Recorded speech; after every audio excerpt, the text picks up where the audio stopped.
Hello and welcome to the first video on my channel. Here I want to try to build redstone contraptions while sharing the process and hopefully help you learn a bit about redstone. In this video I want to try to build an escape bunker. Basically what this is a bunker for you to hide when somebody's chasing after you. So let's get started. I've already picked out the spot, which is where I think I'm gonna build it. And because this is meant for when somebody's chasing after you, we can't really use a torch key or any other normal system like that because we can't expect you to always keep a torch key in your hotbar for the eventuality of somebody chasing after you. So I want to make it so you just have to hit at a part of the wall here with your sword and it should open. How you can do that is if we go behind here, I'm gonna have to clear out a bit of space. How this works is when you're in survival, when you hit an armor stand with a sword, it will deal knockback to other armor stands nearby. We can use this to detect when you hit an armor stand, and what's really useful about them is that their hitbox is way bigger than they look. So we can make the hitbox poke out of the wall a tiny bit here, so when you hit it, it should open.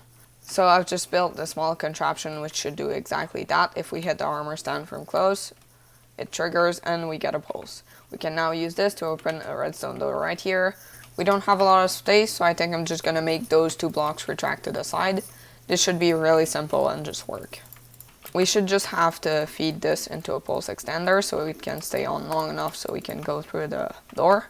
I'm not going to make it too long because of course this is meant for somebody chasing you and you don't want it to stay long enough for them to go through the door, but a simple one like this should work.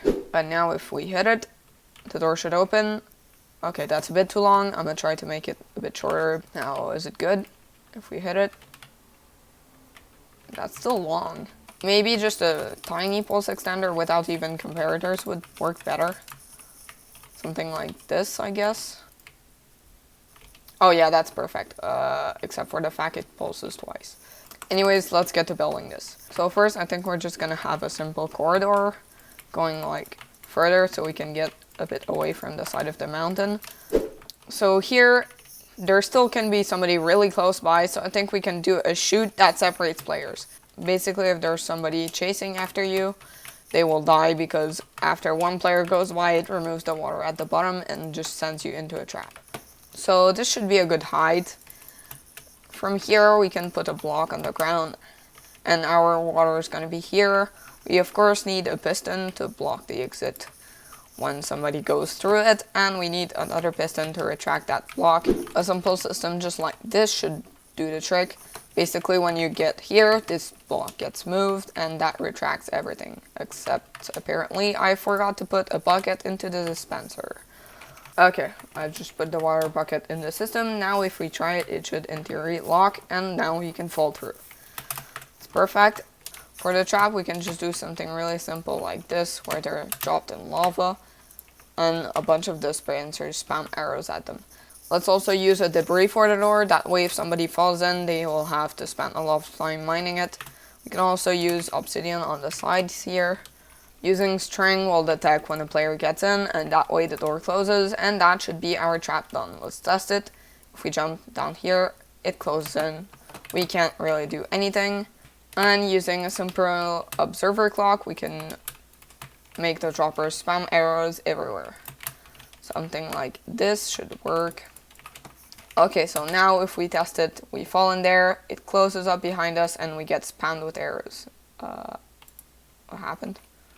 Oh, I see. I think one of the arrows triggered the string, maybe? Now that should be working. If we try again, jump in here, it should close, and we get spammed with arrows. Oh my god, that's a lot of arrows.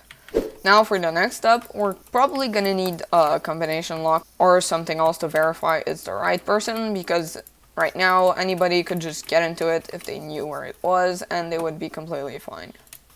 I've gone ahead and just decorated the room a tiny bit. We're gonna put the combination lock right here, and we can put the door on this side.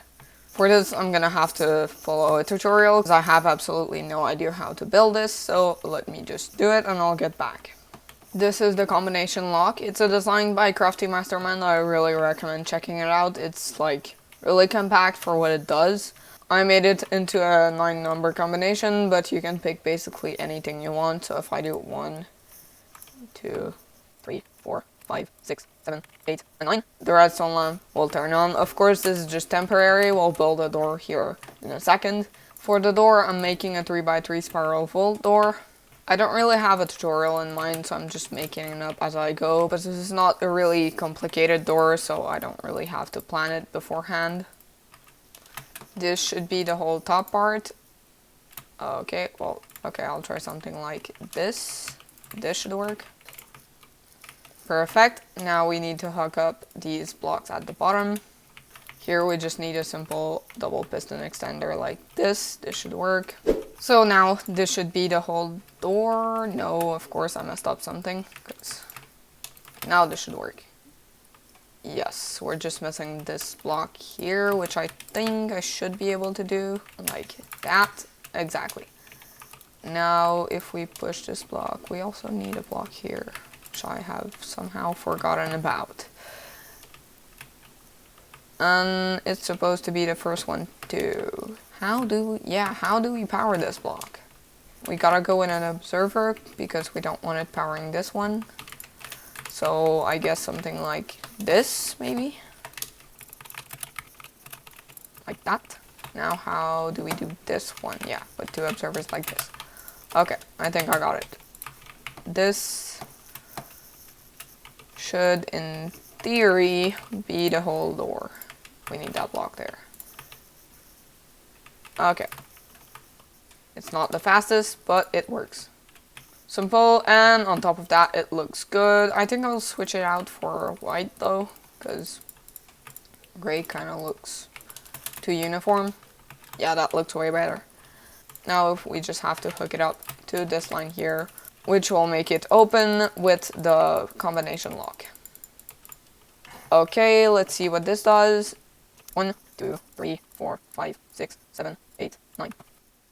Yes, perfect. Apart from the fact that this doesn't work because it's supposed to be a one-tick post. Okay. This should work. Now it's open. If we press the button, it will close. In theory. No, apparently. Because, yeah, of course that doesn't work. This will work, finally. And then if we type the pin, which is very long to type, I don't know why I decided to make it 9 digits. This is very annoying. And there we go. Perfect. One of the last security measures we need to implement is have the door close behind the person who goes through it. I think a really simple system for this would just be pressure plates like this. We can then connect it to over there, here. At the same time, I'm gonna hook the same pressure plates to open the door. That way, if you're going out of the bunker, you can also do that easily. The door is open. If we go through it, it should close. Yes, it does. And if we're on the inside and we want to go through, we just have to step on the pressure plates and it opens. We can go through and then it closes. Perfect. Now we can probably assume that anybody getting here is the right person. We don't have to worry about security anymore. But we still need to have something to survive inside of here. I'm not gonna go too overboard with like farms for food and everything, but just a basic storage system and villagers would be kind of useful. So on the side we can just have some simple villagers, a bit like this with some walls between them. So from these villagers we can buy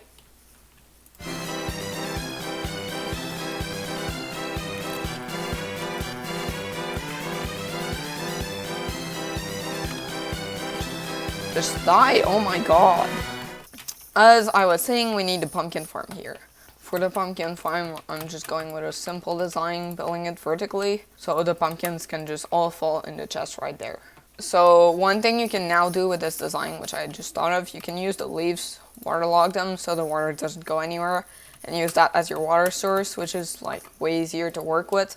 And now all your crops should be watered without having to block the water or anything. So now with a simple chest like this and some hoppers, we should be able to just collect the items into it. So I just finished building it and realized that if I want to put a wall here, like I can't. I have to move it back like by 1 block. Yay! 10 minutes later and the farm is moved backwards. So now if I speed up the random tick speed, we should get, yeah, pumpkins everywhere. Let's go. For the control panel, we just have two things to put. We have a lamp indicating if the entrance trap triggered, and a button to disable it, and we have another button for if it's prime. I almost forgot, we need a way out of this thing. So here I'm gonna put a water elevator that goes all the way up to this place, or we can just put a piston door into the side of the tunnel. I'm just gonna make a simple jet door here. That should do for what we need to do. With the storage system done and the control panel done, I think it's time to do a final test. So if we go outside, grab ourselves a sword, we should now be able to get inside. So pretend there's somebody chasing me, I run here, hit it. Oh, I wasn't creative. Now if we do it in survival, we should be able to hit it right here. It should open, we can get inside, closes behind us. Now we can drop down there, there's water, but if somebody's chasing us right after us, he falls down there. Now that we're in here, we can do the pin, which is 1, 2, 3, 4, 5, 6, 7, 8, and 9. The door opens, and when we step on the pressure plates, which of course I jump over them, we are in our safe room. Here we can see that the entrance trap has been unprimed when we got into the safe room. If we want to prime it again, we can just click the button, and it will get primed shortly, yes. If we go into spectator mode, that worked. We can also see that the entrance trap hasn't been triggered. We can't trigger it, of course, but if it had been triggered, we can stop it using this button. So let's just go ahead and go trigger it. So if we go in here and jump in it on purpose, we just get absolutely demolished. So as you can see, the trap is still going because it doesn't know when you die, but that's the point of the control room, because obviously if somebody dies in it, usually they're chasing you. So you can just press the button when you see the chat message and it will stop spamming them with arrows. Also, I didn't mention, but we get pumpkins which we can trade to the villagers for food. So that's pretty much it for my first video. If you have any ideas you want me to do, just let me know down in the comments. I read all the comments and respond to them. So yeah, I'll see you in the next video.